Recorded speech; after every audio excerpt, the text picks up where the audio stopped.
My next guest needs no introduction. I think we've done this. This will be the third time we've spoken on this podcast. And every time is a treat. Last time we spoke, we were promoting the Milestone universe, the Shadow Cabinet. This would have been almost 2 years ago. What was it, 1 year ago? But either way, I think, wow, almost two, I think. Yeah. that's crazy. But today we are here celebrating. By the time you listen to this, we have seen the release of the new history of the DC universe, the Dakota Incident. This is a 40-page one-shot that is serving both as a primer to the Milestone universe and an explainer on how the Dakota universe heroes are being integrated into the DC universe for the first time in, almost 15 years. So really exciting stuff going on. And before we even dive in, I have to say, amazing job. This book is amazing. Like, bravo to you, but also to everyone else, to Stephanie and Nick and Morgan, who did a phenomenal job. It's kind of crafting story. And then your segment has art by Val DeLandro, who, like, I swear was just like in a room somewhere summoning the spirit of John Paul Leon and then drew these pages. Yeah. But seriously, everyone involved in this book did a phenomenal job. And so bravo to you. Thank you. Thank you. Very kind. Comics, as you know, as far as I'm concerned, is the best storytelling medium that is. And part of the reason is because the synthesis. And it's not just a synthesis of the narrative and the art, it's a synthesis of the people that come together. And everybody involved in this book put in 125%. And people that I didn't even know knew these characters. The way they portrayed these characters showed a very clear love and admiration and respect. And, if you're very lucky, if you're very fortunate, if you're blessed, you are involved in a comic book in which the whole is greater than the sum of its parts. And I truly feel that about this book. I feel like we all came together and we made something that was uniquely beyond the plan. And when I say the plan, I mean, with every person involved, the plan is to do the best work possible. But you can only control yourself. You can't control other variables, and that's part of what the editor has to do. And there's always chaos. But when this one was done, Marquise Draper sent out an email to the entire creative team. And we just all felt it. We just all felt like, wow, we have been part of something special and we're grateful for it. And so when the fans read this, and by fans, to be clear, Milestone fans, DC superhero universe fans, superhero genre fans, fans of human dramatic stories in any genre, I think they will see the love that we all brought to this for this singular mission. Definitely. I realized 5 minutes in that I neglected to tell everyone I'm speaking to Joseph Illidge, who, served as an editor at OG Milestone, has been an editor at DC Comics, has, for nearly 3 decades been just carrying the torch that is the legacy of Dwayne McDuffie and Milestone and all things that represents. And man, you are the perfect person to open up this book. Now, I'm letting you guys know right now, we're going to spoil the new history of the DC universe, the Dakota Incident. Before I do, I want to urge you to go to your shops. It is in stores right now. Pre-orders have been locked in, so whatever is on the shelf is what's there for now. Now, if you go and you listen to this on the week of release, this is coming out on Thursday, then you can go to your shop, buy up whatever shelf copies you can find. If there are other covers that you would like, because there are a lot of variant covers and they're all amazing. My top pick is the Carlo Pagulayan variant. So go in there, tell them you want, you buy the A cover because that's what's left. Tell them you want the Carlo Pagulayan cover or the Sway cover or whichever cover tickles your fancy. And what they'll do is they'll go to Lunar Distribution. They'll see if there's any more copies available at distribution.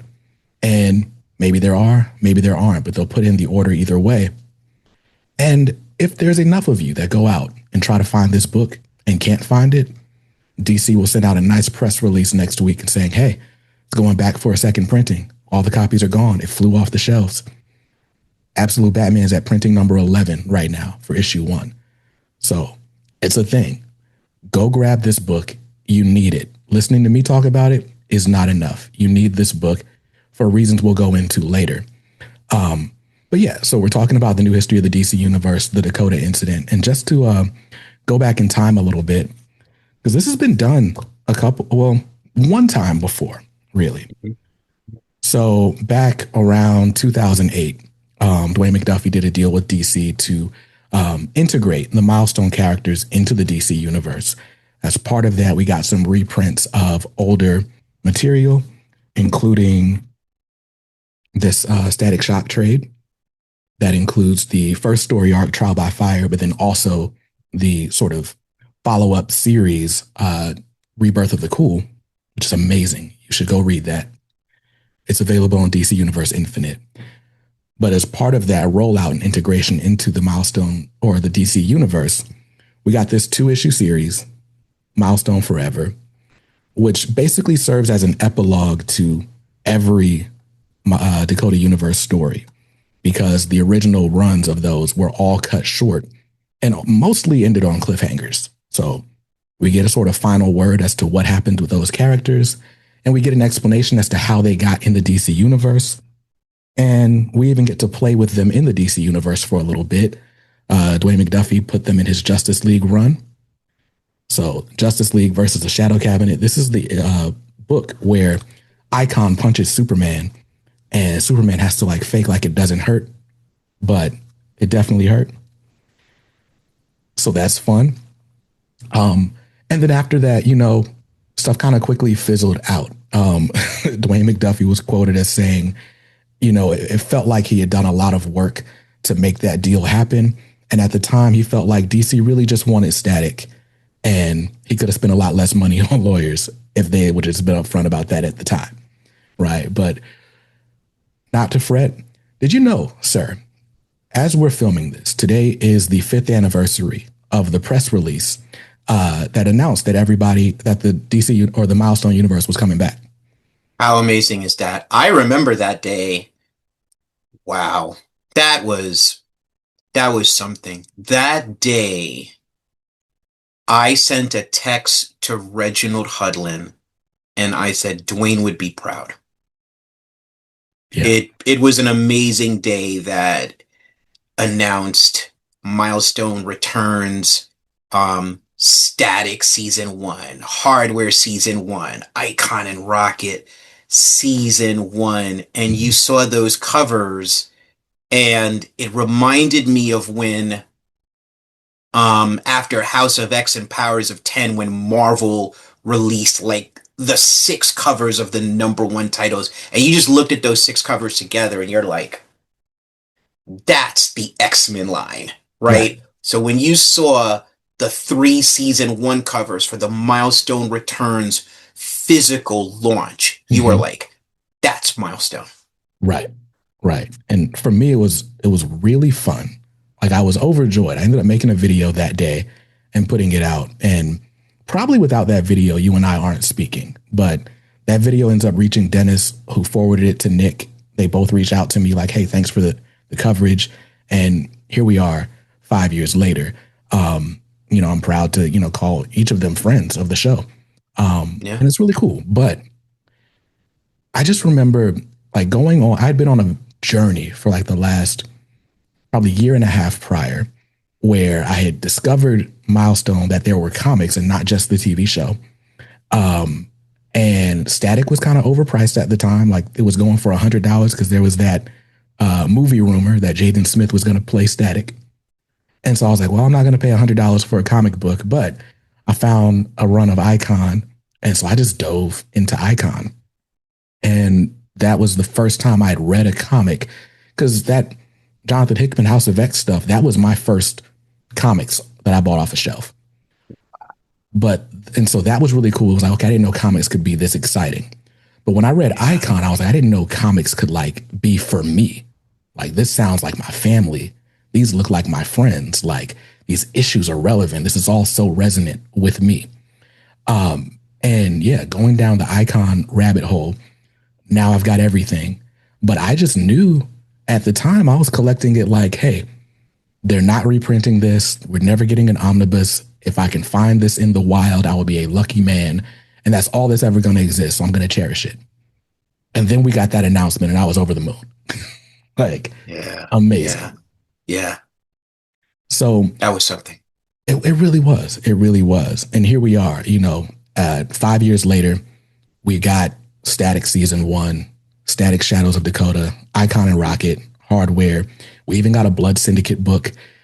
We got the Shadow Cabinet. And, it does kind of feel like, I think the word Morgan used is like, it feels like the line sort of lost momentum near the end there. And I don't know. I think for us as fans, we're just kind of like, okay, well, hey, we're just waiting for what happens next with bated breath. And so we get this announcement that this book is coming and we don't really know exactly what it is, but it's like, all right, cool. Milestone in the DC universe. I don't know. I've kind of seen that before. I don't know if I liked it then, but we'll see what happens. Can you explain for the audience, like the importance of bringing Milestone into the DCU and why now? So, one of the things is superhero universes are mythologies. So as much as any given character, Superman, Batman, Spider-Man, Miss Marvel, is an intellectual property, the universes are intellectual properties. The Marvel universe is an intellectual property. The DC universe is an intellectual property. And because they're mythologies, they change basically like every decade or whatever's necessary for the given corporate owner of the publisher. The Milestone universe is a bit more robust and frequent in terms of its rebooting. And so that is jarring for the fans because it's accelerated in relation to DC and to Marvel. The significance of the Milestone characters being in the DC universe is that they have the benefit of being part of a mythology that began in 1938 with Action Comics #1 in Superman.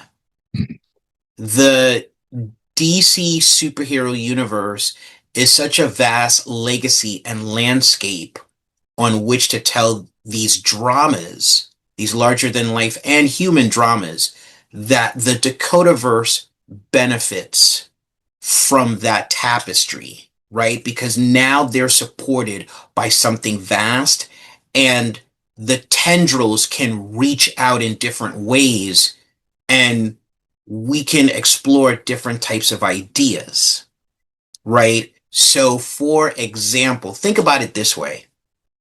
The first iteration of Milestone had the publishing deal with DC Comics, and a number of people at the time called Milestone sellouts for having the partnership with DC Comics. But the partnership with DC Comics allowed Warner Brothers to make a Static Shock cartoon. And the Static Shock cartoon changed everything on our planet. Because Static then became exposed to a vast amount of people, would inspire 2 generations, would be the spiritual and I would call ideological ancestor of Miles Morales, which then gives you the Spider-Verse, right? And that's all you have to know. If you know that Static Shock gave birth to the Spider-Verse, that is all you have to know about Impact, right? So these kinds of merges, these kinds of interconnected business and intellectual property relationships have great value. And the thing is to take advantage of the value. So now, and as you pointed out, this was done one time before, but not everything aligns. You can have, and I spoke about this recently with someone, you can have the best skilled people in an organization on a sports team, but if the timing isn't right, it will not succeed. This is a crucial moment. This is a timing thing. The right people are in the right places at the right time. And so this is the perfect timing for the fusion of the Milestone Dakotaverse of superheroes and the DC universe. Yeah, I would say so. I honestly was not on board at first. Um, when we got the new history of the DC universe and we saw Icon in I think in issue 1, and then later we saw Static. Okay, they are really making it like the Milestone heroes existed in the DC universe. Mm-hmm. How are they going to explain Dakota and all the things that have happened? Mm-hmm. And then we got the teaser for the new history of the DC universe, the Dakota Incident, and I was still skeptical until I read this issue. When I read the issue, I was so surprised at how well everything fit. And I mean, kudos to everyone involved, right? Especially to Marquise and Brittany. And, with a head nod to Mark Waid as well, right? Who had just done the hard work of sort of chronicling all of the DC universe history and kind of condensing it and putting out a neat timeline and all of those things. How difficult was it to fit the Dakota universe into the DCU? Well, as you said, we had the benefit of some really great and kind minds in the room. We had Marquise Draper, who has been consistent in the shepherding of Milestone since the Milestone Returns relaunch. We had Brittany Holzer, senior editor, who runs the Wonder Woman office as a supervising presence with a keen awareness of the DC universe in relation to the new history of the DC universe series. And then we had Mark Waid, right? And there is no living human being who is a better expert on the DC universe than Mark Waid. That's just a fact, right? We have to give the man his flowers and his respect. Yeah. And so with those three in the room and myself and Stephanie Williams and Morgan Hampton and Nicholas Draper Ivy as the writing team, we had a really stellar writers room. And it was really about everyone wanting to achieve the goal of making this a good book that lives up to the ethos of new history of the DC universe, lives up to the legacy of Milestone, lives up to the legacy of the DC superhero universe. As you pointed out, Mark had to condense a lot of time into basically 10 years. So there are these different touch points, and people who know the DC universe are going to recognize the touch points, and these are touch points of significance, right? One of the things that, was revealed before the book even came out, and I think this may be something that I actually revealed in the trailer that I produced and wrote and financed, was that Lex Luthor is the president in this story. Very important. Yeah. Right? It's not Lex Luthor, the business tycoon. It's Lex Luthor, the president of the United States of America. Right? And then there are other revelations. So since we're going to get into spoilers and you open that door at the very beginning, if you were a fan of DC Comics in the year 1986, you remember when issue one of The Suicide Squad by John Ostrander and Luke McDonnell launched, which spun out of the Legends series by Len Wein and John Byrne and Dick Giordano, which introduced Amanda Waller and introduced the more modern iteration of Task Force X. And having the Suicide Squad in this and the quintessential Suicide Squad, right? It's Deadshot, it's Captain Boomerang, Bronze Tiger. It was amazing. It was amazing. And so that is really it. I wouldn't call it difficult because there's just so many possibilities, Mhm. right? But part of what happens is, you throw things against a wall and you see what sticks. And logistically, from a DC perspective, the DC superhero universe is made up of different offices. Offices have different things going on with their characters. So we had to make sure, hey, we're not stepping on the toes of this office or that office, the bad office, the super office, right? So it was those kinds of continuity logistics in which we had to thread needles. But the fact that we had such a rich tapestry really presented a lot of opportunities and made it fun. For sure. Now, you were tasked with writing Act One of the tale, Yes. and there's a framing sequence where Beacon, who is a character that was introduced in the Batman Static Beyond series by Nicholas Yes. Draper Ivey, but he is the aged up son of Rocket, Yes. Amistad, and Amistad or Beacon is basically like, one of the Dakota Universe heroes, second generation. And he's battling a villain and suddenly feels himself being sort of transported through time. And so in Nick's sequence, he's narrating like just kind of what's happening to him. Like, hey, this reminds me of like different stories that my mom has told me. And he's basically talking to his mom throughout the book. Um, Yes. and then we get to, your opening act, which is basically OG Dakota Universe Milestone. Yes. And like I said, your sequence has art by Val DeLandro, who just recently wrapped Mr. Terrific Year One. Yes. Also did Silver Surfer Ghostlight over at Yes, he did. Marvel with John Jennings. Just amazing, amazing draftsman. And like I said, this looks like classic Milestone, but with a little bit of something new.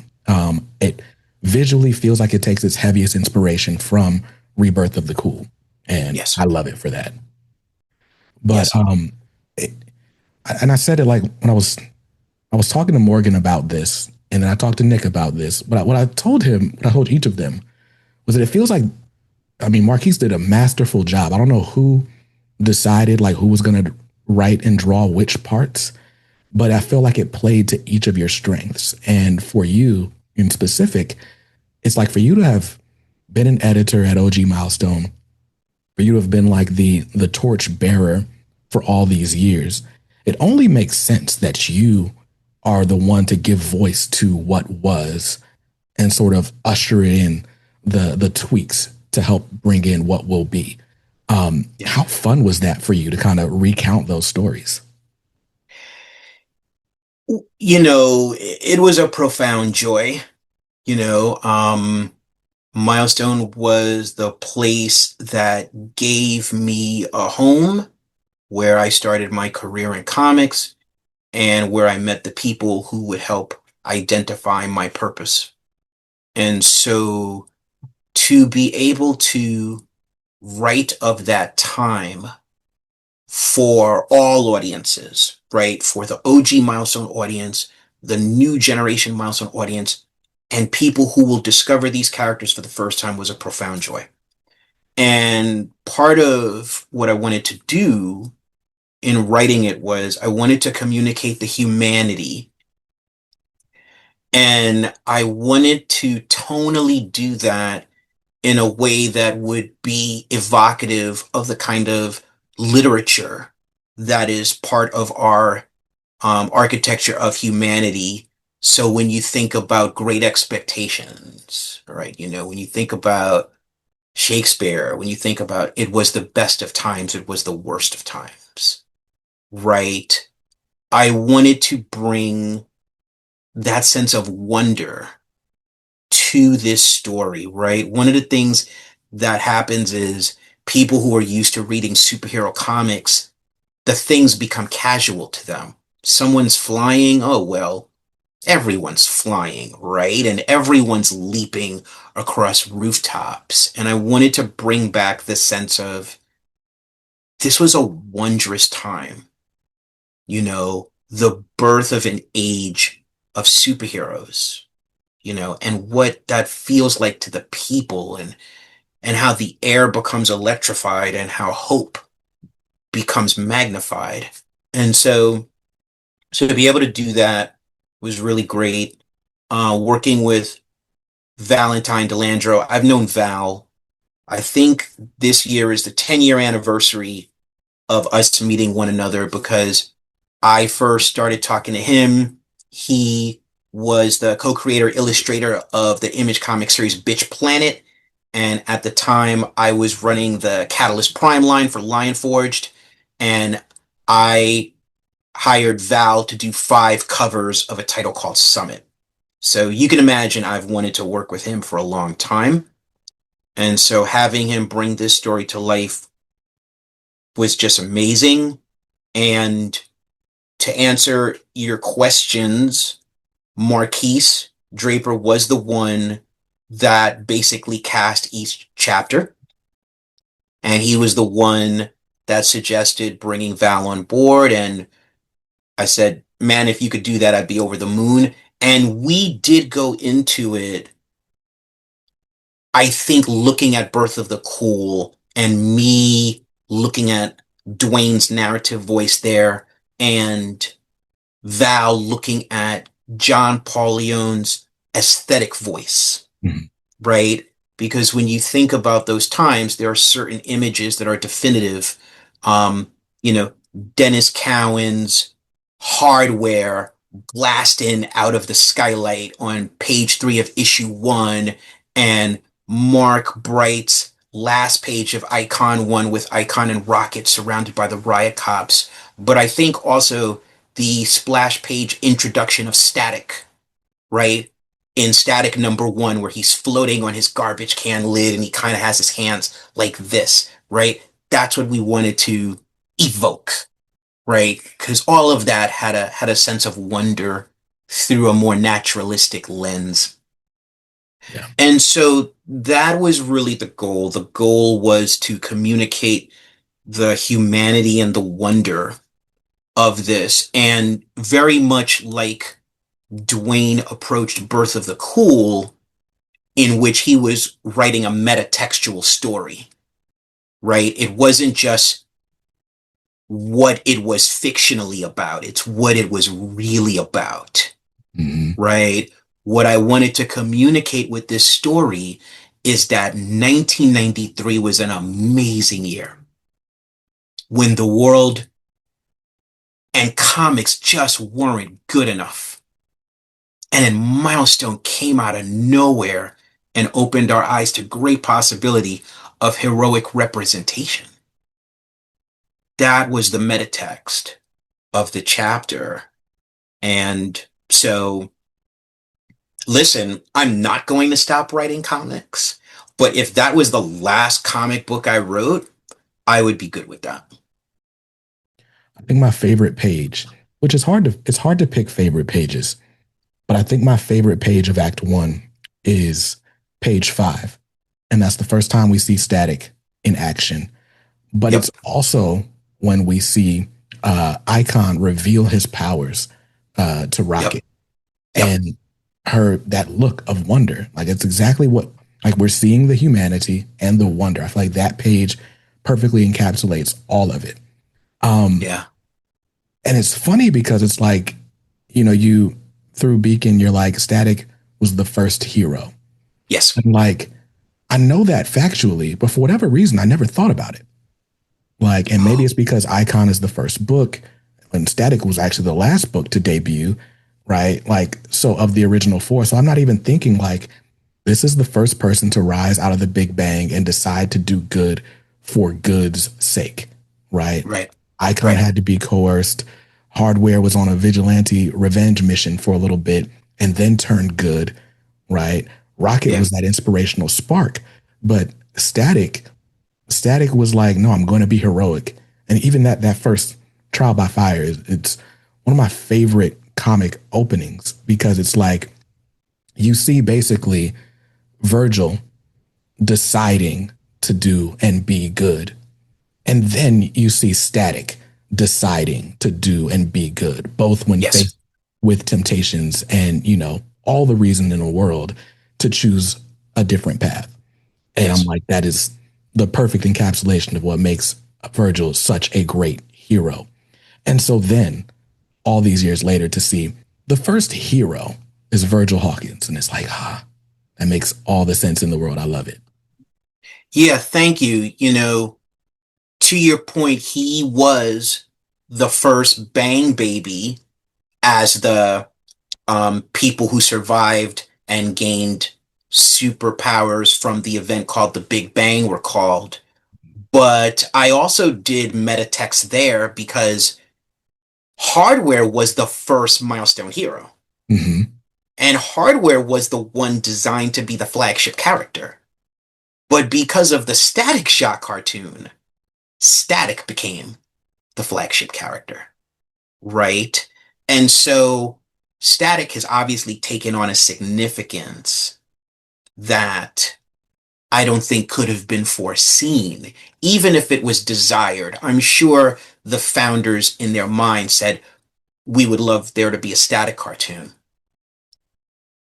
But to see the impact it had, and unfortunately, Dwayne did not live long enough to see the full impact it had and continues to have.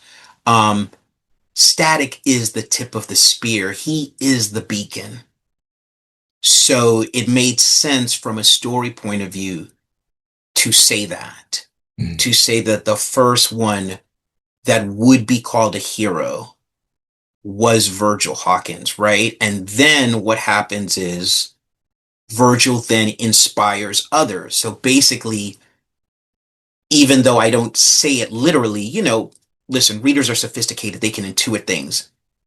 Raquel Irvin can conceptualize herself and Augustus Freeman as a superhero because Virgil did it. Because there is someone in a costume in disguise. That's now possible.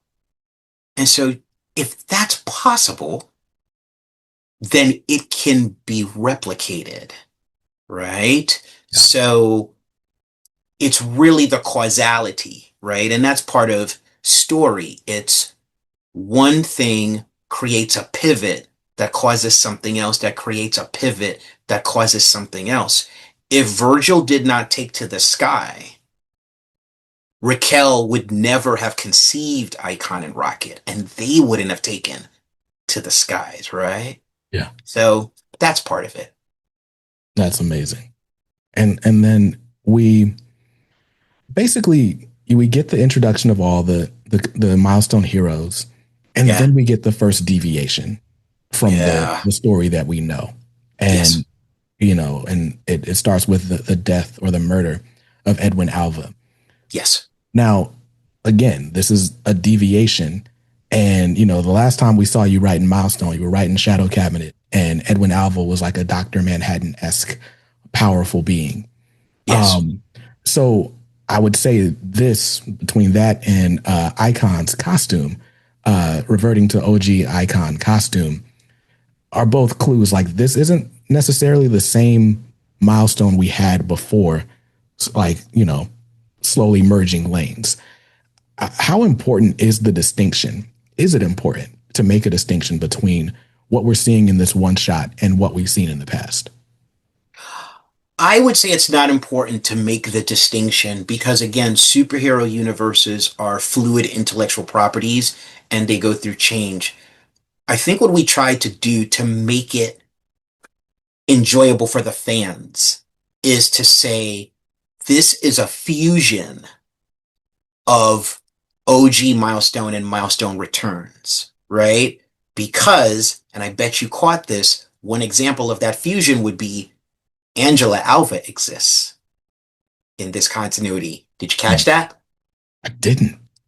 That's crazy. Yeah. Go to this page with Curtis in his lab, and in the background, there's a screen that says Prodigal Alva's sister returns. That's Angela Alva from the Shadow Cabinet. Yo. Yeah. So this is a fusion of the two, right? Which means it's an animal that no one has seen before, Hmm. which then opens up great dramatic possibilities. Like we could bring back anything and anybody with a pivot and a remix, right? And that's part of the excitement, right? And it's the same kind of excitement that DC Comics created after Crisis on Infinite Earths. What would the emergence of Superman and Batman and Wonder Woman and the origin of the Justice League of America, what would that all look like now, right? So that is the landscape that we have created, that the emergence of this new Dakotaverse is going to be full of surprises, and maybe you'll feel a sense of wonder again instead of feeling I've seen this before. Hmm. You know, it's like the skin may be familiar to you, but it's a little different, you Yeah, know? definitely a little different, but Yeah. I don't know. It kind of feels like you went off to college, you learned how to cook, right? You learned how to fend for Yeah. yourself, but then Yeah. you come home and mom's home cooking. Like she put a little something extra special in because it's like, I'm not going to see my baby very often. So she made your Right. favorite meal and just really like showed out with it. Like that's how this feels. Like Yeah. it's something familiar in all the best ways, but it definitely has something new in it. Um, now with this, there's a lot that's exciting about it, but there also feels like there's a sort of, I don't know, impetus on the audience to like make something happen. Right. Yes. The last time the Milestone universe kind of merged with DC, what we got out of it, we got a few appearances of the Brave and the Bold, with different Milestone heroes teaming up with a few DC Yes. heroes. That was cool. Of course, while Dwayne was writing Justice League, the Shadow Cabinet was making appearances. But once he left the title, that was kind of it. Static was in Teen Titans for a little bit. The DC Universe rebooted, and Static ended up with a New 52 series. That, you know, I don't know. We don't talk about Bruno over here, but the the I feel like the most fair criticism of that New 52 run is that it took Static and all the things that are great about him and just kind of plopped him in the DC universe without much of an identity of his own. He's fighting Mhm. Joker and like just weird things are happening around him when there was such a rich tapestry that could have been drawn from, especially if it's the New 52. Like we're basically introducing everyone for the first time. And it just felt like, for whatever reason, either people didn't know or didn't care about the richness of what Milestone was in order to bring it into that title. And so when we talk about merging into the DC universe yet again, that is ultimately the concern, right? Like our first taste of this outside of that, the teaser in the new history was the kids are all fight special. And Yes. Static shows up. He appears to be a little older. His appearance is different somehow. He's talking about he hasn't worn the suit in a while. And immediately antenna goes up like, wait, huh? What happened? Are we Mhm. are we ignoring the history again? Is there Mhm. something new being made of this? And all the answers are in this book. And I'll leave something for you guys to go discover for yourselves.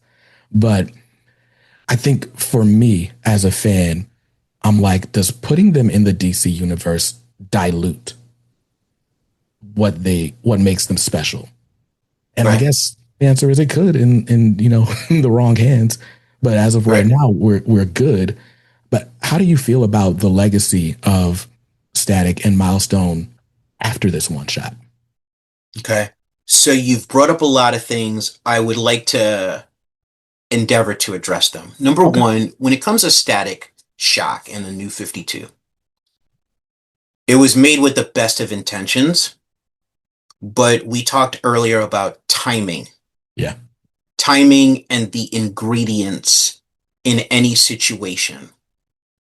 And I feel like it was subject to less than ideal circumstances at a time when the DC universe was going through such great change that not all recalibrations of DC characters were well received.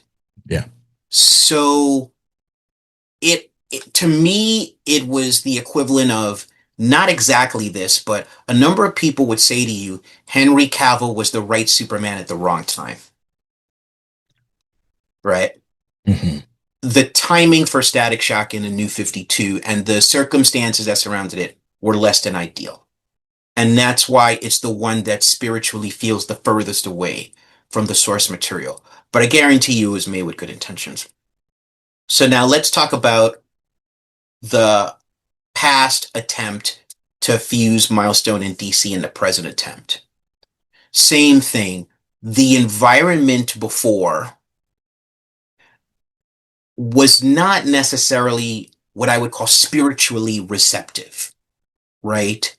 People can say that they want to make it work, and they may try to, but in here, in your spirit, if you don't understand it, if you don't see the possibility, it's not going to happen, right? So now let's talk about this present situation. We have a DC Comics that is now the number one publisher in the direct market. It is firing on all cylinders, okay? Which means this is a DC Comics of a state that is as close to pristine as it's been in some time, which means that it is best equipped for the reemergence of the Dakotaverse. Now, will that happen? We don't know. And to get really down to it, the story of the book is about the rise and the fall of the Dakotaverse and the hope that comes out of it, right? That's what it's about spiritually, right? And again, it's metatextual because everyone involved wants this version of the Dakotaverse to succeed, to fire on all cylinders.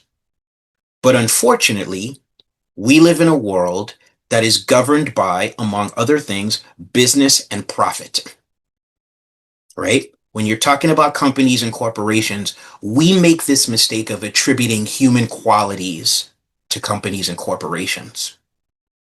Companies and corporations take the term family and they use that to seduce people in contextualizing companies in human ways, but not in business ways. DC Comics is a business, right? And so what it's going to take for the full return of the Dakotaverse is it's going to take compelling sales that say to DC Comics, this is an extraordinary demand, right? And because of that, I put forth, with the support of my co-writers of the Dakota Incident, Nicholas Draper-Ivey, Stephanie Williams, and Morgan Hampton, I put forth the Dakota Incident 100K challenge. And that is a challenge to the comics community that we sell 100,000 copies of this book. Because if we sell 100,000 copies of this book, then a static ongoing can be demanded, not a 6-issue, 8-issue, 10-issue, ongoing. Begin the road to static 50 to static 100, because that is what is needed. Static is the linchpin. He is the tip of the spear. He is the beacon. There needs to be a Static ongoing series. The character is symbolic to multiple generations. I wish to God when I was a kid in the 70s there was a Static, but there wasn't.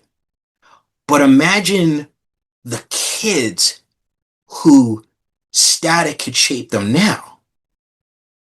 He's necessary. And so there has to be an ongoing series of that character. And we have to compel DC as a publisher to do it. So if we sell 100,000 copies of this book, that data is compelling and cannot be ignored. Right? So, yes, it's going to take extra effort. Yes, we have to deal with the pre-order system in a world where Amazon makes everything easy and you can make a purchase with one button. Yes, we're asking people to go out there and buy the book. And if they don't find the book, tell their retailer, I want the book. Order the book. I will pay for the book in advance, but I want that book. Thus, making the first printing run out completely, and DC has to go back and make a second printing. And as you pointed out, that is part of the publishing protocol because Absolute Batman 1 has 11 printings. So this is what is upon us. And this is a very crucial moment. This is a crucial moment because the faith of the fans is eroding.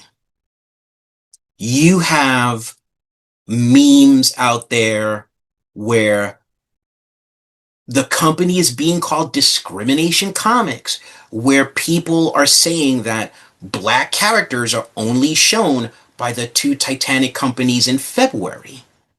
While this is not true, the perception of it is impossible to ignore. And as we know, and as is the rule of quantum mechanics, which is at the core of Milestone, perception affects reality.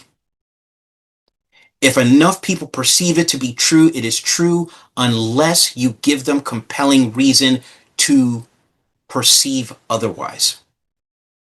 And right? Speaking of perceptions, right? Yes. I won't put any words in your mouth, right? I'm not getting anyone to speak out of turn here, but I'll just speak on my perception, right? Yes. I got into comics in 2019. In 2020, we got the global pandemic. We got the murder of George Floyd. Yes. And in 2021 and beyond, we got a lot of corporate posturing in the wake of the Black Lives Matter movement. We were getting, specifically in comics, we got the Marvel's Voices program got spun up. We got DC Power. So we're getting these cultural anthologies each year in February. To this day, DC and Marvel do Black History Month variants. Although last 2 years, there were 8 variants at DC. This year, there were 3, and there was not even a press release about them. I found out by scouring through the Lunar catalog. And then I made a video like, hey, here's what these companies are doing this year since they won't tell you. Right.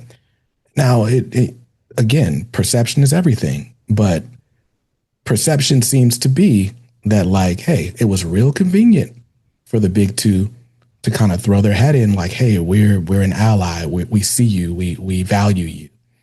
And then, administration changed.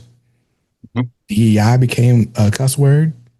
And all of a sudden, people are a lot less vocal about the things they're doing. Now, I could, speculate even more, right? DC's got a merger coming, Warner has a merger coming up that needs to be approved by this FCC. So maybe we don't want to like raise red flags and things like that.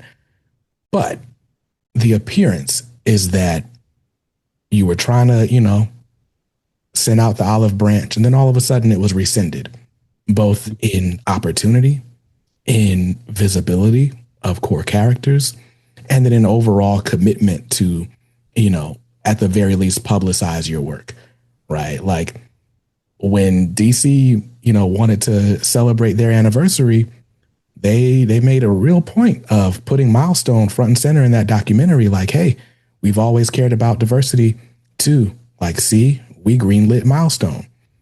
They kind of left out the part where they killed OG Milestone, but we don't have to talk about that. But now here we are, the spotlight's on, and it's like, what are we doing with it? So I don't know.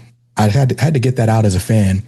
And I apologize for getting that out on this interview because, again, I don't want my thoughts to be misconstrued as yours. But right. It's a frustrating time right now. Yeah. Well, first off, I appreciate your candor, and you don't have to apologize. And your candor is the sentiment among a number of your peers. So when I talk about the erosion of faith, you and your peers and the fans have clearly communicated that they are approaching the end of the threshold of their faith. And people are coming forth with compelling data. And so it was your collective sentiment and the compelling data that compelled me to come out and conceive the Dakota Incident 100K challenge, and compels me to, at this time, at this crucial moment, I would say, be more candid than I have ever been before in regard to this legacy. So let me kind of address a number of things that you said. We're going to put politics aside. We're going to put the administration aside, and we're going to talk about something that is evergreen and never runs out of demand. Profit. Profit does not care about politics. Profit does not care about partisanship. Profit doesn't even really care about race or gender. People do, but profit doesn't. Profit is indiscriminate. Now, the Black purchasing power is vast and formidable. Okay? And I don't know if the shareholders of Warner Brothers Discovery know this. And you were very kind to call the imminent relationship between Warner Brothers Discovery and right now what seems to be Netflix a merger. It is not a merger. It will be an acquisition. Okay? So you were very kind to call it a merger, but it will be an acquisition. And even with all of that, there's profit. The Black purchasing power is formidable. So it is important for people to know that Static is a billion-dollar franchise. Static is not a multi-million-dollar franchise. Static is a billion-dollar franchise. And in 1 week, I could put together the data to prove that Static is a billion-dollar franchise. So I'm not talking to you from a perspective of an opinion. I'm talking to you from a perspective of fact. And if we look at what Sony and Marvel and Disney have accomplished with Miles Morales, that's just one example. That's just something to look at, but it's not the whole equation, right? So Static is valuable. Now, when you talk about DC Comics, I don't work for DC Comics. I don't have any intimate understanding of the inner machinations of DC Comics, but I will tell you this is the popular sentiment among creators, that DC Comics is an ethical company, right? There are creators who were done with DC who have come back because they feel that they will not be in peril. They feel like they can create, right? So I trust the creative community, a number of whom are my friends. So if they say DC is an ethical company, then I believe it is. And if it is now the number one publisher in the direct market, then this is a unique opportunity, right? And if, 4 Black writers got the support of a Black editor, a white senior editor and a white, mythology guru, if we could all come together and put together this diverse team of creators to make this book, then I have to believe that there is some want of this. And I have to believe that this can be defended by its capacity for profit, which means it must not be sullied by historical data. Because historical data is tainted. It's tainted by the historical data that preceded it, right? The profit and loss statement from Mr. Terrific is tainted data, subject to the historical data that is before it, subject to the historical data that is before it, right? But in the here and now, we can establish the new data. We can establish the compelling data. And so that's what this is. This is something that for DC will be profitable business, right? It is a win-win situation. There is no capacity for losing in this situation. Not if you want to win, right? And I assume they do. I assume nobody gets up in the morning working for the company that runs Superman, Batman, and Wonder Woman and says, I want to lose today. No, you want it all. You're the number one publisher now. You're going to go back to number two? Hell no. You want it all. You can change comics forever. Jim Lee is questioning why manga is eating their lunch and Marvel's lunch and everyone's lunch. And if he's questioning it, he's seeking an answer. And if they find the answer, they can take it. Static is the code that they have historically failed to crack. They tried it with Johnny Thunder. They failed. They tried it with Duke Thomas. They failed. They don't have to try to crack it anymore. They have the code. They have, I don't know, whatever you want to call it, the anti-life equation, whatever coveted fictional device you can think of from a superhero universe. They have it. They can do anything now. And that's it. So when we achieve the compelling sales, then it's on them, right? And if we get our static series, then that's truly the beginning. And if we don't get the static series, then I think as a community, I think there's a reckoning that we have to have with ourselves, right? Because these characters, these things mean so much to us. But if we are constantly disappointed, right? And to your point, if the commitment shown is subject to administrations, if the commitment isn't consistent, and consistency is at the fabric of every great effort in life and business, if at the time of great advantage of being the number one publisher in the direct market, if faith cannot be rewarded, if opportunity cannot be seized, and if a character that has inspired two generations cannot be positioned to inspire the next two generations, then we all have to reevaluate things. That's fair. So, for purposes of this conversation, this is part of a larger series. So all month long, all March long, you guys are going to be getting conversations with the creative team of the Dakota Incident. And bits and pieces of this conversation will be in a larger video that comes out on the channel, just explaining this whole one shot. And, lucky you guys, I got the entire creative team to talk about it. So stick around on the channel for those. But because of that, I've kind of kept this conversation focused on Act 1 of the book.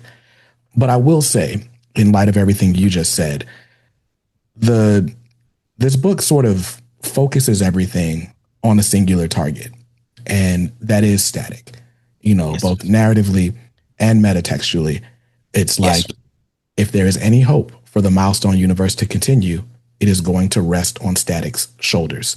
And so, with the 100K challenge, us trying to give compelling data to DC and the powers that be, next comes supporting whatever does come next. It appears that Static is going to be at least in the next arc of New Teen Titans. So go out and buy that. And if we get the solo ongoing, which I really hope we do, because it's a Static we've never seen before. Mm-hmm. So if we get that, like, I really do hope we blow the doors off the sales, because that's going to be amazing. But I want to encourage you guys as we part. Go pick up the new history of the DC Universe, the Dakota Incident. It's in stores right now. Like I said, your shop can reorder it if they were out of stock. And if enough of you do that, we'll get another printing and we'll sell out of that one too. But outside of that, did you have any parting words or sentiments for the fans?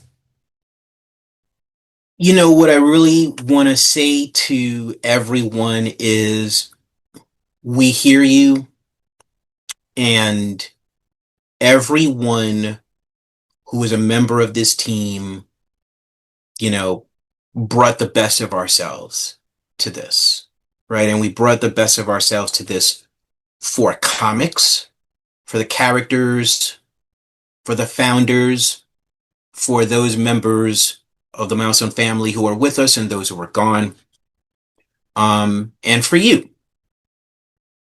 So we hope you enjoy it. And, you know, we hope we can build the future from here. Awesome. I think that's a great parting sentiment. So you can follow Joseph on social media. I'll leave links to his profiles in the description down below. And you've launched a new endeavor as of late. Can you tell the fans what you're doing now? Yes, so I have a company called Illuminous LLC, and Illuminous is dedicated to helping ambitious entrepreneurs introduce their original IP to the world in the form of comic books and graphic novels. And I've been an editor for a number of decades now, you know, started at Milestone, worked on Batman, Heavy Metal, Valiant, the whole ball of wax. And so this is me taking my editorial skills. This is me taking the mission of Milestone of empowerment and taking it to the next stage with this company.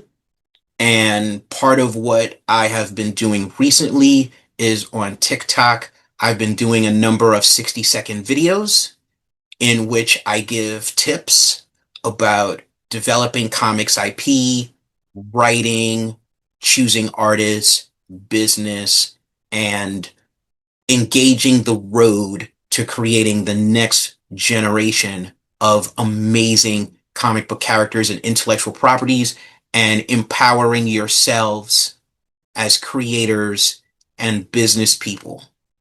And so that is a major endeavor right now, in addition to writing and in addition to, you know, just living and trying to find joy and trying to be of purpose in this world. And that's the continuation of the mission. The mission that was started at Milestone for me is never ending. You know, and this is the next iteration of it. Nice. Well, listen, you've carried it well, up to this point. And so I have no doubt that you will continue. And I'm really excited. Even, we can get into it here, but with this generation that's come after, right? Kind of in the person of the creative team for this book, like, this is a new crop of creators inspired by what was and blazing and forging new paths between them and all the crazy success that we've seen with Unique Studios and yes, like 100%, Roy Akupe and what he has accomplished, and the people that got brought together to create Ianu, Child of Wonder. Absolutely brilliant. Amazing. So yes, yeah, the future's in good hands. So, I'm really, really excited about, our contributions to the landscape. and, the new generations that we'll inspire, as artists and creatives. So thank you. Thank you for being someone that we can go to learn about the past, to get insight into the present, and ultimately shape the future. Like, seriously, all of the flowers. You're welcome. I appreciate it. Thank you so much. No problem at all. And with that, that was Mr. Joseph P. Illidge, founder over at Illuminous, doing great things, writer of Act 1 of The New History of the DC Universe, The Dakota Incident, in stores now. You should go grab it, and let me know what you thought about it in the comments of this video. I'll see you there. And until then, stay safe, stay awesome, and read something dope today. Peace.